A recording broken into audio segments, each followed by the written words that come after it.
What's up, heathens? How y'all doing? I'm the Godless engineer, and I critically analyze apologist claims to give you the best arguments and information so that you can stand up and use your voice. Today we have a clip from the line, and it's specifically my appearance with Apologia. Today's video, we're going to be talking with a caller named Adam. We're going to be going over topics like the Kalam Cosmological Argument. What does it even mean to exist outside of time and space? We'll be discussing that with Adam too. And we're also going to be talking a little bit about the nature of energy in the universe. So if you want to fuck around and find out what Adam thinks about the Kalam Cosmological Argument, and more importantly, why he's wrong about it, then please stay tuned. From North Carolina. Gotcha. Yeah. Come on, button. Why don't you push? Yeah. What's up, Adam? How you doing? Hey, how's it going? Can you guys hear me? Yep, we got you. Right, fantastic. Well, thank you guys for giving me the opportunity to speak to you. I've been a somewhat long time viewer of both of your contents, particularly Apologia. No offense to you there, a Godless engineer, but just for whatever reason, I like to watch. I think the first time I saw Apologia was a while back when he debated. What's that guy's name? Jonathan McClatchy. And so that's when I really started to get into your content. You can't be watching that much because you don't know how to pronounce it, but that's all right. Okay. What do I feel like I've heard people pronounce it multiple ways. You have, and I take no offense. I just think it's just kind of funny. But carry on. I'm excited to talk about you. We're both excited to chat with you. What do you got for us tonight? Okay. So part of this was inspired from I watched the last with James Folk on his critique. Adam, I hate to stop you right at the beginning, but is there any way that like you could shift like your body weight or something and get a better reception on your phone, because you're going in and out and I can't really follow you? Now, you got my mic. Yeah, is that? No, you're still kind of phasing in and out there, bud. Right, how about now? Is that better? Maybe we should pray to God for better bars. Oh, let's see. Okay, is this any better? It is. Yes. Okay. Unless you can't hear us. One of you saying yes, the other saying no. So I think we both said yes. We both said yes. Okay, my apologies. All right, cool. So I was watching a live stream with James Fodor and you, Paul, and so I wanted to follow up on the Kalam and see if you still have the same thoughts about the Kalam. Still think that argument doesn't work? I still think it does not work. Okay. I mean, hold on. If I can interrupt real quick, like if Paul, if he felt like the argument worked, would Paul not be like at least a deist or some kind of theist at that point? Like the fact that he's still an atheist over here on Skep Talk kind of seems like he wouldn't. I don't know. It just kind of confuses me. I'm not going to focus on it. It just kind of confuses me why you would still need to ask that question. But anyways, go ahead. It's just to be sure. I don't want to make assumptions. Yeah, that's fair. I could be wrong. So, what premise of the Kalam do you take most, problem with, or do you take problem with the argument as a whole? Well, which formulation do you use? So, I guess to be simple, the standard Craig version.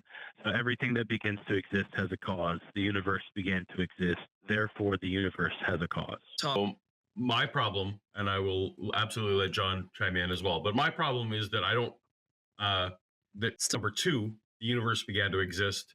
You'd have to define universe. If universe means our particular instantiation of space-time, fine. But if you mean the cosmos, if you mean all matter and energy and everything that ever existed, I don't think we have any support for that premise. Okay, and it's kind of like dipping into maybe a potential multiverse, or you're saying you think that there is matter beyond or something beyond our physical universe, our space-time and matter that we call the universe, or so whatever you're breaking up again. So whatever you were doing, you should go back to whatever that was. I heard enough of that for it to say that I think that there's something beyond or energy beyond. I think that is entirely plausible. I think that is what most, as I understand it, that's what most cosmologists posit, that there is, like, for example, if the singularity expanded, or that whatever the singularity was, pre-existed in whatever sense pre-existing or before makes sense, if you're talking about before time started. But all the experts in this area, or whether they use multiverse or no matter what theory they use, they all seem to say that there was something, energy, for example, before the Big Bang, before our instantiation of space time. So I'm going along with that and saying, man, that's sure plausible. And since a theist is in brute fact land, right? God is just a brute fact. I don't see why energy as a brute fact is any less dishonest. And in fact, by Occam's razor, it's one step simpler, right? Because I'm not multiplying entities. So I will. That's sort of where I'm at, and I will let John chime in once I'll let you respond, and then I'll let John go. Okay. So I would say it sounds to me. I have a new defense that I've with for the second premise of the Kalam, and I was really curious on both your thoughts. If it work, do you think that the singularity is a physical thing? Can we agree on that? I mean, it's part of the. I would consider it part of the material world, if that's what you consider to be a physical thing. I guess so. Basically, just like between the dichotomy of physical or metaphysical, it would be physical, right? Unless you think that's a false dichotomy. John, John, sorry. Well, no, I mean, I was just gonna say, I guess I don't know what you mean by metaphysical in that particular aspect. I mean, in the aspect that the singularity would represent a compacted, like an ultra compacted point of all, space time, matter, energy, and all that kind of stuff. Like, if that's what you're talking about, then it would be physical in some kind of sense in that way.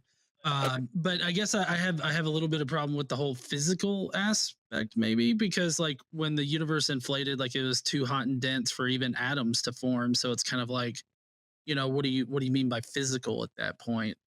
So I mean, I don't know. Maybe I'm thinking too deep into this, but I'll agree for the purpose of whatever you're putting down here. Okay. And so I'm just trying to lead into my argument to make sure what I predict the first premise would probably be the most contested, but let me lay it out for you really quickly and see what you guys think. So premise one, physical things are causally contingent. Two, the universe is a physical thing. Therefore, the universe is causally contingent. Causally contingent things cannot exist prior to the cause they are contingent upon. Therefore, universes exist. No, because I already told you, I think that energy is a brute fact. Energy is a brute fact, not causally contingent. You think God is a brute fact? I think energy is a brute fact. Yes. So is energy a physical thing? I mean, what do you? So then you're going to say that energy is physical, but you reject the first premise.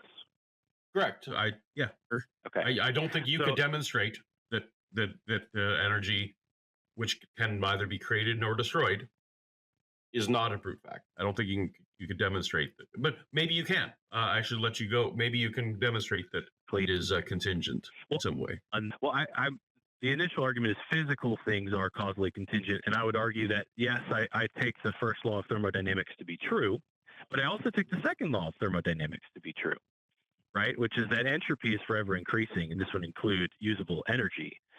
So I think that kind of, it can tie together. If matter is to be created, it can't be potentially, like if we want to apply the first law, it maybe would be better explained by something not physical. You hold on. You said the word usable there, right? So you seem to understand that the second law of thermodynamics is with usable energy. Yes. Who's to say that the energy cannot be reclaimed? Who's to say that all the energy in our instantiation of space-time is all the energy in the cosmos? Like these are things that none of us can know on this panel. Well, I'm not saying anybody knows these things for certain. So I just think that it's more likely if the universe began to exist, then the cause would not be something physical, as the universe would consist of all physical reality. Now you could put like the argument of a multiverse. Say, well, there are multiple verses. That could be like an infinite regress. Is that the kind of direction that you would prefer to go, or are you still rather stick with the brute energy? So I really want to get John back involved, but I will just throw in, because you're asking me specifically. I told you up front that I don't think that our that our particular universe represents the entire cosmos, right? That there's more energy potentially, at least that's what I'm told, or that it existed in some state before the Big Bang. So now I've forgotten the question. But can you repeat the question for me? So I was trying to get. It seemed I'm trying to gauge where you're going. Are you trying to say that there's other verses? I don't want to say other universes because that's weird. Thank you. Yes. No. I don't care what model. Because lots of cosmologists have models. I don't adopt any given one. I feel like some of them are plausible, but they're not hanging their hats on them. So why should I, as a non-expert? But what all of them have in common is that energy, or that, like, there's something that predated it, whatever makes sense in a timeless, like, we just can't wrap our head around, right, what it might mean to exist in a timeless state. So before time, stuff existed, is what cosmologists tell us. So I just go with that, and I don't really care if it's multiverse or expanding, contracting, or any of those kind of things. I just go with Occam's razor on this. We know that energy can be neither created nor destroyed. So what's to say that energy is not the brute fact that managed to not have entropy? Like, entropy needs time, right? So what would entropy even, like, if you want to say that entropy was at play, well, how do you know what entropy does with absent time? Well, there probably wouldn't be entropy absent time because there are no changes. Is potential energy physical there, Adam? I would say that energy is physical. Yes. I asked specifically potential energy. Is potential energy physical?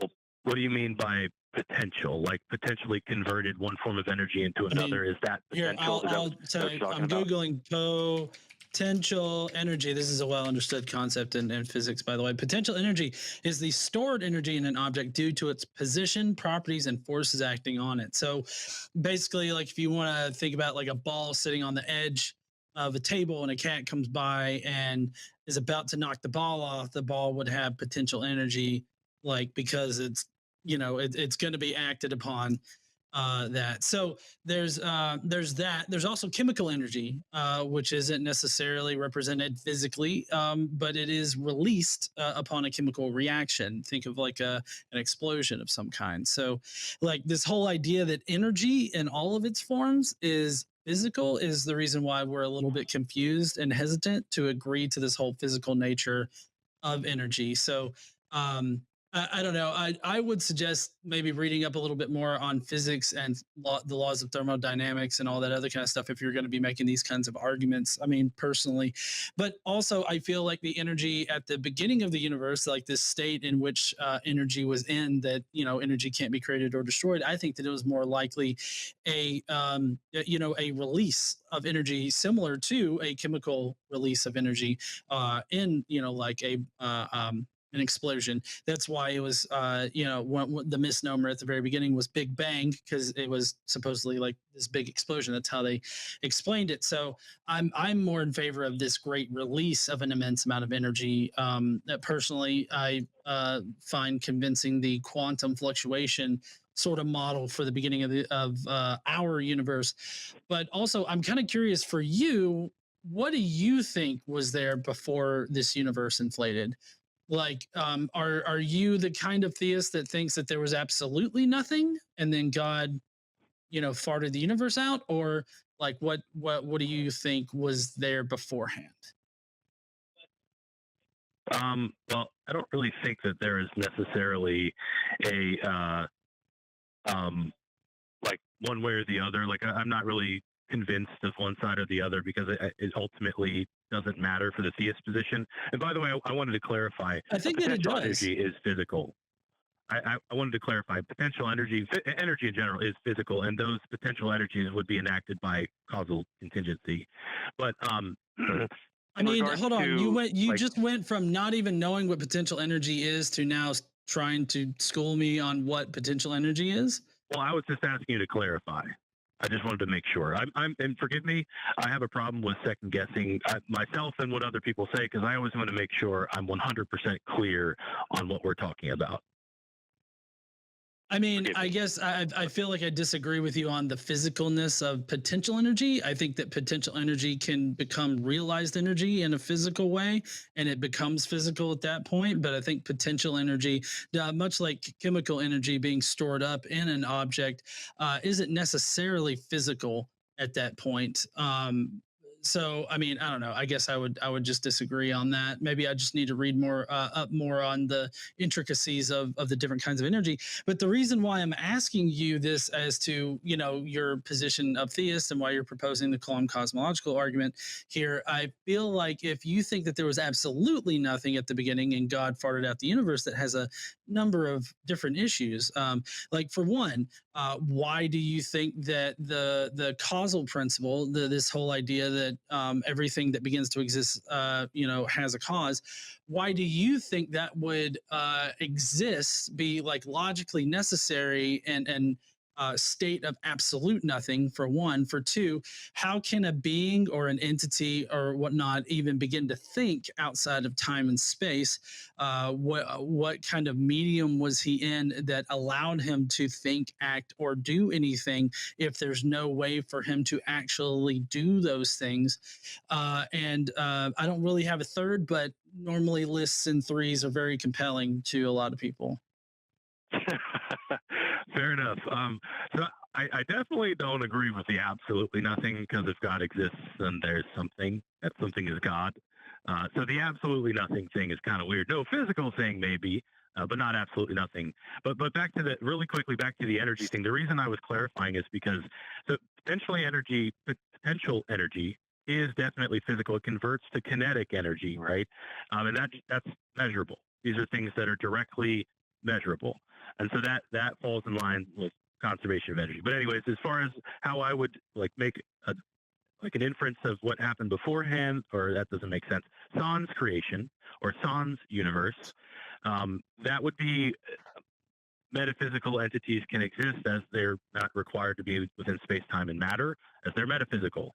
But the notion that there was absolutely nothing, that is like, I think that's not necessarily a contradiction, but the closest thing to a contradiction, maybe without being a contradiction. Okay. That's probably not true. Okay.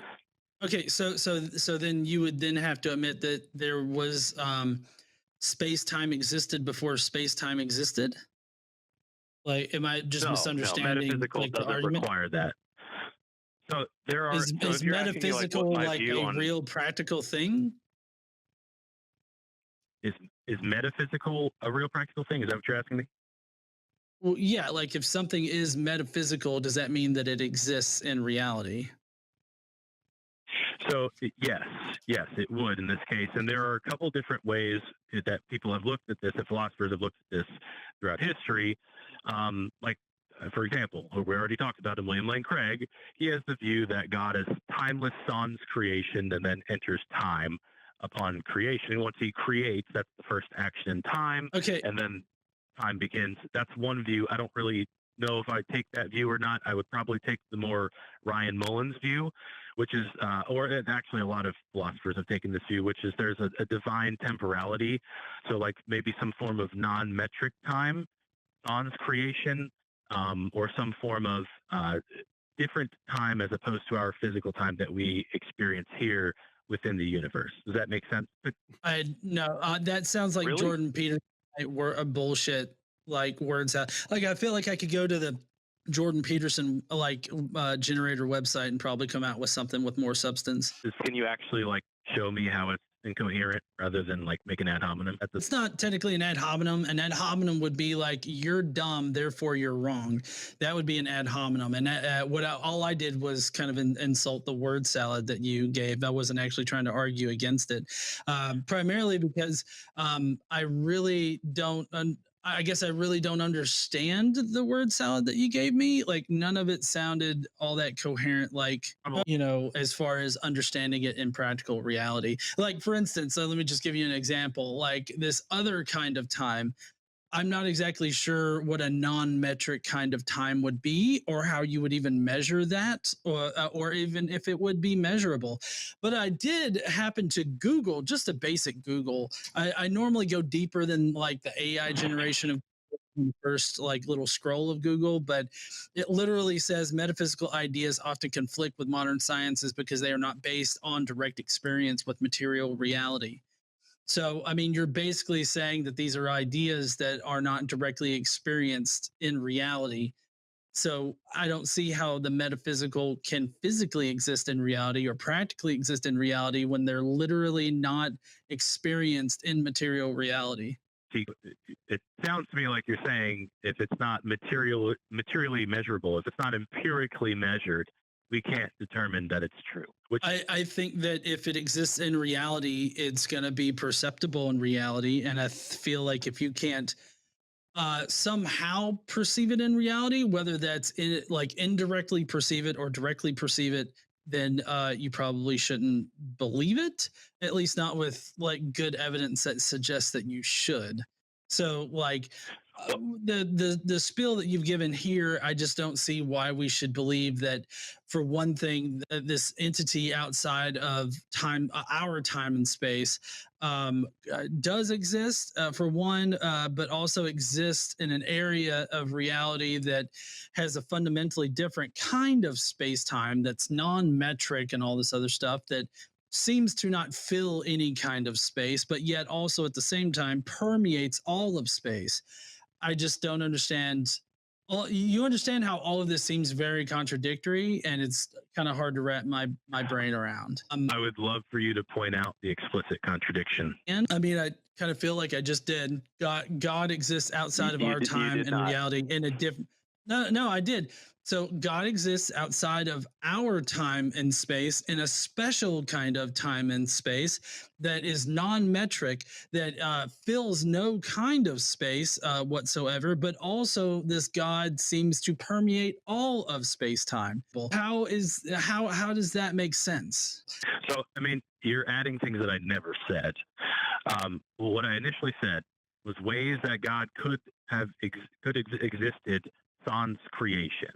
I haven't actually particularly pinpointed a specific view because I go back and forth. I'm not sure which one is true. But what I do think is true is that it's more likely that a being, an entity with the capabilities, the prerequisites to start a universe, to begin a universe, is more likely than energy beginning a universe. It's funny because you bring up like empiricism and empirical verification. We've never seen energy create a universe. So that is ridiculous. Adam. What is Occam's razor? Yes. What is Occam's razor? Whatever of two competing theories, whichever is the simplest, is more likely to be true. No, actually, that's not Occam's razor. Occam's razor is that you should not multiply entities beyond necessity. I mean, and to maybe theories, translate. Yes. Well, two competing theories. Sorry, go ahead, Paul. Yeah. Go ahead. You finish reading what you're gonna that paragraph there, whatever you were gonna say. Oh yeah. Well, I was just gonna say to I guess the way that I generally think about it in terms of like the competing hypotheses, the hypotheses with the least amount of ad hoc claims or statements attached to it is going to be most likely the accurate hypothesis. There we go. And so Adam, you just told us that yours is more likely. And yet you are adding on things that we've never had demonstrated, right? You have a God, and now you're adding on, well, the problem with God is maybe he needs a special kind of time, and maybe he needs a special kind of space. And every time you throw one of those on there, right, you're multiplying. Every time anyone throws one of those on there, they're multiplying entities, right? They're adding ad hoc assumptions that are not necessarily contradictory, not necessarily implausible, but are absolutely adding on to things that we cannot demonstrate. Whereas, so there's energy. You realize you've done the same thing with energy. No, because energy exists. Do you deny that energy exists? No. Okay. So All I'm saying is the energy before whatever we consider to be time existed already. That's all cosmologists say too. That is not multiplying an entity. Okay. Though I'm entirely drawing upon entities that we agree exist. So we've agreed so far, but you have to add this energy had the prerequisites in order to establish the beginning of the universe and had to cause the universe to begin to expand. We haven't seen that. Okay, but you understand that observing something, like a one-time event, as far as maybe it happened thousands of times or millions of times or infinite times, we don't know. But observing is not how we determine science, right? Like observation means virtually nothing. You don't like so for example, we've never if you take the example of a fly that lives one day, a mayfly. No mayfly has ever seen a house constructed. So is a mayfly because they haven't lived long enough. Did that mayfly then rightfully assume that no houses have ever been constructed? No, that would be a black swan fallacy. Okay. So when you're telling me no one's observed a universe pop into existence, okay, like what is that? That doesn't mean that energy is insufficient to explain it. Cosmologists tell me that they think energy is sufficient to explain it. And I'm not a cosmologist. Yeah, it's ad hoc reasoning. That's what I'm saying. It's when it's necessary but it's not, or needed. But it's not multiplying. But it's not multiplying entities. And you haven't demonstrated that the cosmologists are wrong and that energy is not sufficient. You feel in your bones that it's not sufficient. Even if we were to assume what Paul is doing, hold on. Even if we were to assume what Paul is describing here is like one ad hoc claim, you've got about 5 or 6 ad hoc claims in your particular hypothesis here about God. Like, I know that you're not adhering to one particular thing or another, but I mean, just the entire premise of an entity existing outside of time and space, but yet also would permeate time and space, which is, generally what theists would say. I mean, all of that is like tacking one ad hoc claim onto another ad hoc claim, multiplying the entities in your hypothesis. So even if Paul were guilty of adding one particular unsupported claim, which he's not, even if he were, it's vastly more likely that his hypothesis is correct versus your hypothesis, which is riddled with ad hoc claims. We do need to wrap up here because I got to get to announcements, and we also have 4 other callers to get to. But I don't want to leave you hanging, so I'll let you make kind of a final statement here. Okay, Kevin, that kind of sucks because I had a lot more to go through, but that's okay. Permeate is that means to spread throughout, to pervade. So that's a physical term. If God is metaphysical being, then that's not applicable. So you're like giving me ad hoc reasoning I'm not using. We would both pretty much have the same ad hoc reasoning. We would both insert one, and then we would go from there to see which theory or which hypothesis has more explanatory power. But I'm not going to have time to get into that today. So I guess thank you guys for your time, and hopefully I can call back again with you guys on here in particular.